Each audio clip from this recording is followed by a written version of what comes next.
नमस्ते, देख रहे हैं एबी न्यूज़ और हमारे साथ मौजूद हैं राष्ट्रीय जनता दल के तेज तर्रार प्रवक्ता एजाज साहब।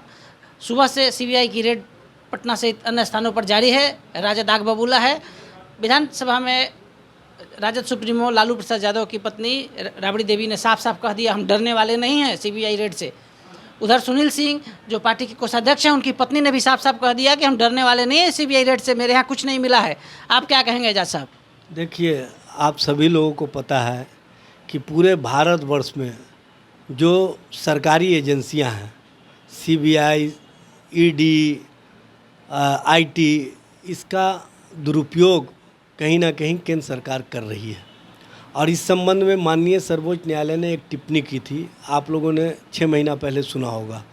उसमें सर्वोच्च न्यायालय ने स्पष्ट किया था कि सीबीआई और ईडी को अपनी विश्वसनीयता बनाए रखने के लिए जो कार्यशैली है उसमें बदलाव लाना होगा, और साथ ही साथ केंद्र सरकार को एक गाइडलाइन के रूप में दिशा निर्देश दिया था कि आप इन एजेंसियों का जो दुरुपयोग हो रहा है उसको रोकने के लिए एक स्वतंत्र आयोग का गठन करें।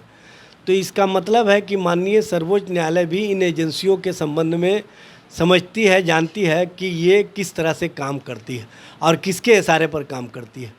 और जिस तरह से आप एक सिलसिलेवार देख रहे होंगे इधर हाल के दिनों में, चाहे वो राहुल गांधी जी हों, चाहे सोनिया गांधी जी हों, चाहे आप पार्टी के नेता हों, चाहे तेलंगाना के नेता हों, चाहे आपको बंगाल के नेता हों, चाहे अन्य जगह के नेता हों, ये सीबीआई उन एजेंसियों का कहीं ना कहीं इस्तेमाल केंद्र सरकार के द्वारा किया गया और सीबीआई आईडी के माध्यम से फंसाने का काम लगातार चल रहा है। आज आपकी तरह से शिवसेना के नेता को भी किस तरह से शिवसेना की सरकार को अपदस्थ इसी सीबीआई और ईडी के माध्यम से किया गया। जब बिहार में सरकार परिवर्तन हो गया, सत्ता परिवर्तन होने के बाद भारतीय जनता पार्टी के खेमे में बौखलाहट देखी गई और बौखलाहट में ये सड़कों पर उतरे। सड़कों पर जनता ने समर्थन नहीं दिया।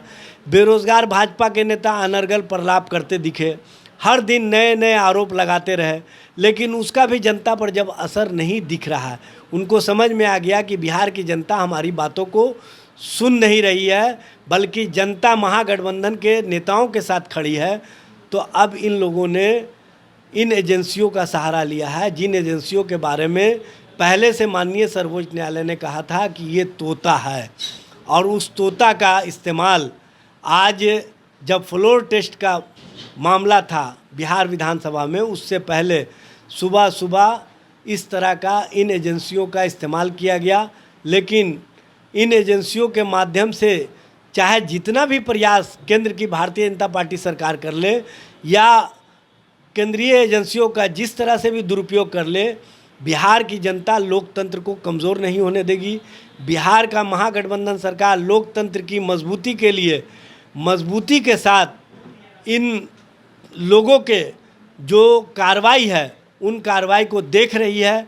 और आप देखेंगे कि आने वाले समय में भारतीय जनता पार्टी को इसका बड़ा नुकसान उठाना पड़ेगा, बिहार ही नहीं देश स्तर पर।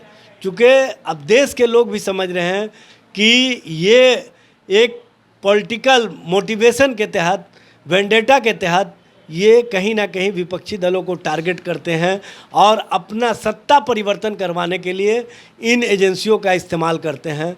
लेकिन बिहार में जो वो सपना देख रहे हैं, उनका सपना सपना रह जाएगा। बिहार में चाहे जितना भी प्रयास कर ले, यहाँ पर जो नफ़रत के ख़िलाफ़ मोहब्बत की राजनीति को मजबूती माननीय नीतीश कुमार जी और माननीय तेजस्वी प्रसाद यादव सहित 7 दलों के महागठबंधन ने दिया है। ये बिहार से निकली हुई आवाज़ देश में 2024 में परिवर्तन के आगाज़ का एक सिलसिला शुरू हो गया है।